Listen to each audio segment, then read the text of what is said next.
right, welcome to the On Your Side podcast. I'm Gary Harper. And I'm Susan Campbell. How is Susan feeling today? I'm good.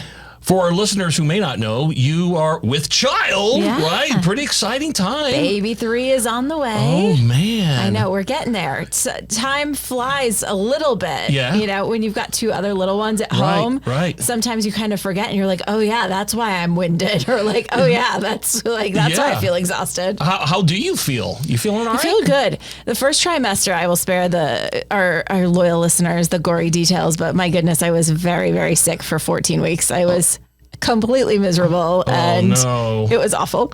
But you're past that we point are now. past that and I'm feeling so good and like just kind of in the sweet spot. With 2 kids, I mean, you're an old pro now, right? Thank you. I don't know about that, but yes. You know what to expect. You've been down this road before. That's funny. Usually when you get to your 3rd or 4th kid, it's like, it's an old hat. We know what we're doing. Hopefully. I mean, fingers crossed. It is funny though, like we are realizing that products are made for families with 2 kids because you get use out of it for the first. Yes. And then you still have it for the second. Correct. And then by the time the 3rd comes around, you're like, oh gosh, this technology is outdated or it's broken and we have to get new stuff. Like our stroller is broken. Yeah. And I'm like, I don't want to buy a whole new stroller, but I need a stroller for a baby. Well, yeah. And the funny thing is with your first child, it's like, I got to have the best of the best. Everything has to be like, top of the line. Once you get to your 3rd or 4th kid, you're like, I think we could do it. Yeah. We'll figure it out. We'll figure it out. Which is the path we're taking right now with the stroller. Like, we'll figure it out. And I'm sure the baby will be here and I'll be like, I didn't figure it out. Yeah. Listen, baby 3 will not know the difference. So, I hope you're right. Yeah. Anyway, happy for you. Thank you.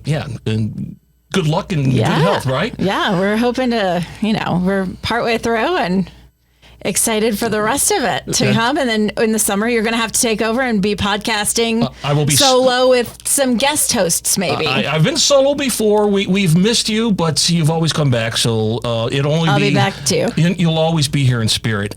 Hey, we're talking about contracts today, what to look out for. And you and I a lot of them. Yeah, well, being consumer advocates like you and I are, you have seen a lot of contracts. I've seen a lot of contracts. Number one, I just don't like contracts. It seems like whoever presents it or writes it, it's all in their favor. These are all the things that they can do, and these are all the things you cannot do. And if you do, you're gonna either be fined or taken to court or something. But when we're talking about contracts, and I've done this a couple of times before, and I'll use security companies as an example. For a couple of times, people have contacted me saying, I'm with this burglar company and my burglar system, security system is not working.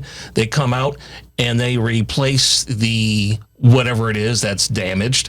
And then they hand over an iPad that says, sign here. Sign here. And it's blank. And you don't know what you're signing. And you're just thinking, okay, I'm just signing because it came out and they fixed it. Well, what happens is you re-upped your contract. You just re-upped for another 3 years. Yeah, I had the exact same thing happened with a woman who I was talking to too. Yes. We did a story. And it's not just one company. Yeah. Well, even the cable company. I had to get a new remote control. I got a new remote control. I signed for it. Well, thanks so much. And then before I knew it, I was on the hook for another 12 months. Had no idea. And you do this for a living. Yeah, well, who knew? You're an informed consumer and consumer advocate yourself, which is the frustrating part of all of this. Well, put it this way. I never sign anything that's blank. If they ask me to sign a little gadget or a little iPad or something, I'm like, I want to see everything that I'm signing. The paper? So anyway, today we're talking to Christine Hines. She's a Senior Policy Director of the National Association of Consumer Advocates. How are you today, Christine? Hi there. I'm fine. Thanks for having me. So where are you joining us from, Christine?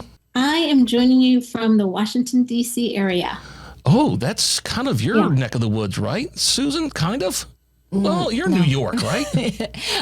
I'm from all over the place. But not DC. It's lovely there. I love visiting. Yeah. Just went there not long ago. We love it. Hey, so you know a thing or two, Christine, about contracts and some of the things you need to stay away from.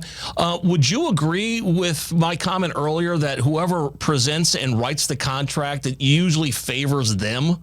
Oh, yes. I would say 99% of the time, if not full 100% of the time.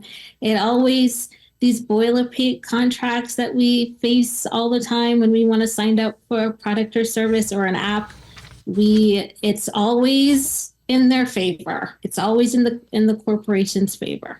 You just did a report kind of highlighting some of the very worst of the worst when it comes to these boilerplate contracts. What did you find? What are some of those maybe keywords or red flags that really jumped out at you that were like, whoa, this is a bad contract. This is a bad deal for the consumer? Oh, yes. Okay. So the worst of the worst are forced arbitration clauses. And what those do is that they tell consumers that they cannot sue them in court. If there's a problem, if there's a dispute, any dispute, they cannot go to court. They have to go to a private system where the business writes the rules. They pick the provider of the arbitration. It's in secret. It doesn't have the public court system. So that's the worst of the worst, because any dispute, anything that's, even if you're challenging the contract, a lot of the times it has to go through this private system. And I think if we can get that banned, that would solve a good portion of the problems. We'll still have other bad provisions, but that would solve a good portion of. And those arbitration clauses are everywhere, and 99% of consumers don't know that they're there. Gary and I do so many stories, highlighting companies that have done something to harm a consumer, inadvertently or on purpose. And often the only thing that makes a company move is the threat of being on TV and getting a whole bunch of bad press. Yes. And that is exactly what they're trying to avoid, so it's such a shame that consumers are even losing that ability too, to bring things to the public light. Even if you don't want to tell your story on TV, being able to tell your story in a courtroom where it's public record is so critical to kind of the flow of information. But again, like Christine said, that it's in the favor of the business, whoever presents the contract. So they want it all to their advantage. Hey, just for clarification, when we talk about boilerplate contracts, explain to our listeners, what does that mean? Boilerplate contracts. So boilerplate contracts are contracts that are very common contracts where sometimes you see them as terms of use or terms and conditions, and they are written for by the company, and they're pretty much all the same. Boilerplate means they're pretty much all the same, and they go out to a company's customers, right? And they're pretty identical. So that kind of makes them boilerplate. They have the same terms and conditions, which are pretty bad. They restrict a lot of the rights, and they're non-negotiable. You cannot negotiate them. Take it or leave it. Take it or leave it is key. Do you want this product or service? Well, sign this, and that's it. That's it for you. Have you ever gotten yourself involved in a boilerplate contract before? You're educated on the topic now, but maybe back in the day, did you ever find yourself like, oh man, I really should have looked at this contract better? What do you think, Christine? Well, it's so hard because, most of us don't even, we don't read the contract because really, what's the point? Because we don't have a choice. I mean, if we have a cell phone provider, if we have internet service, most likely those come with a lot of those bad provisions that are in that paper. So especially the forced arbitration clauses. What are some other topics, or not topics, but some clauses that you really don't like, or that consumers should stay away from? Well, there is one that where a company, so besides the fact that we can't negotiate the contracts, they can change the contract at any time, at any place. And so you can't even really keep up with what's in the terms and conditions. So, some companies have tried to change the terms during a lawsuit to prevent other people from joining the lawsuit. So they can change anything. They have all the power with these terms and conditions. It's just, there's unequal bargaining power, just a really extreme imbalance with the everyday contracts. We call them fine print traps. I know that our listeners cannot see me, but I am just shaking my head throughout this whole thing. Like the idea of changing the terms and conditions in the middle of a lawsuit, to make sure that other people end up screwed is so frustrating to me. Well, it's not even during a lawsuit. I mean, when that happens, that is disturbing. But let's just say, absent of the lawsuit, I think I've gotten something before where maybe it's with a credit card or something, and they'll send you down something that says we're changing our terms and conditions.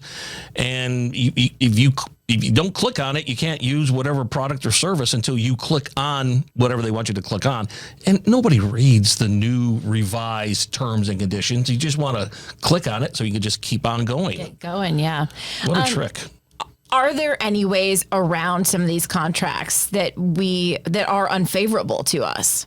Are there any ways? So sometimes some of the provisions are so bad, right? So they're so bad that if a dispute arises and you have some underlying, complaint, sometimes if you have an attorney who might say, well, this provision is so bad that it's preventing you from vindicating your rights. Look at there's some laws that protect you and you can't even use those laws, that we're going to try to go to court and try to challenge that provision.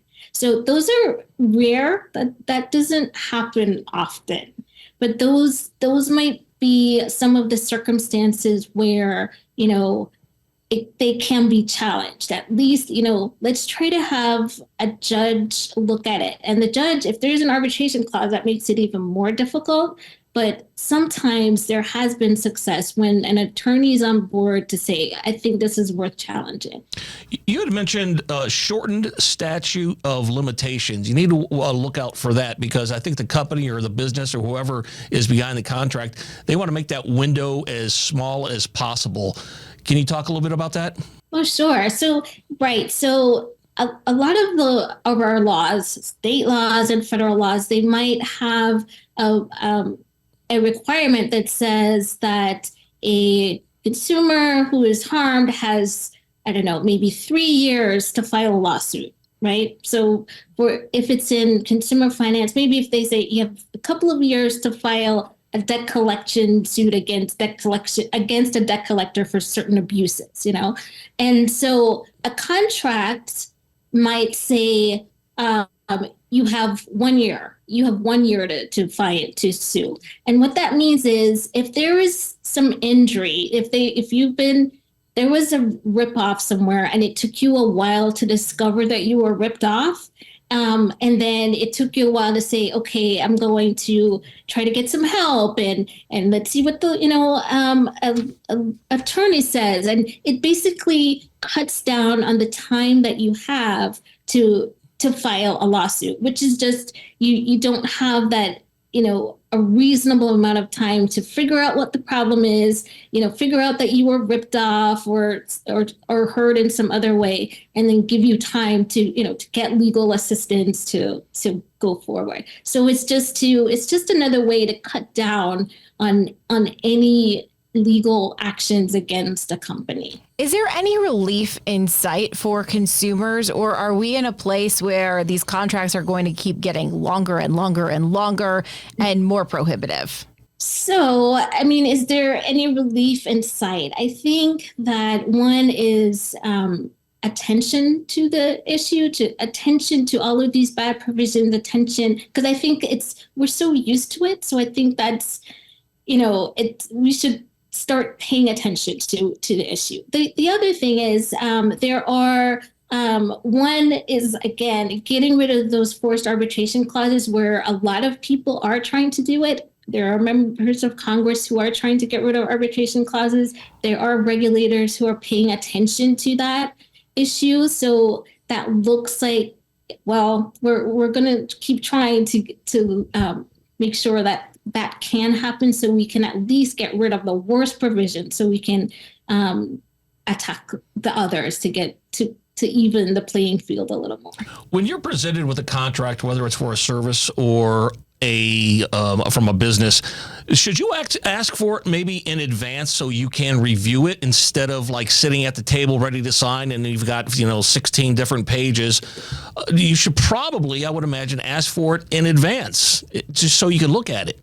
Yeah, so I think that's a good idea. For example, I think that's a good idea for buying a car, because again, that's a place where we are faced with a mountain of documents for when we want to buy a car. And so it's definitely a good idea to look through them and, potentially try to negotiate, because at least that's a place where we can have a back and forth with a car dealer, for example. In other places, I think it's very good to be informed of what's in a contract. It's very good. We should try to be. But a lot of these terms and conditions, they're complex, and it's hard. We don't have time to read them. And as well-meaning as we are, we can't do anything about them anyway. They're out there. Most of these harmful provisions are in most contracts, and so we're in a tough spot. I'm trying not to be too negative, but we're in a tough spot.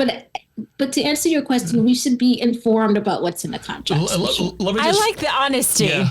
I mean, let me follow up with that and just say, listen, these contracts are written by very smart, intelligent people. They're normally lawyers who are making a lot of money an hour. They know exactly, terms and verbiage to use that to the normal, layperson. You're like, what am I reading here? I mean, I'm reading gibberish. I don't understand it.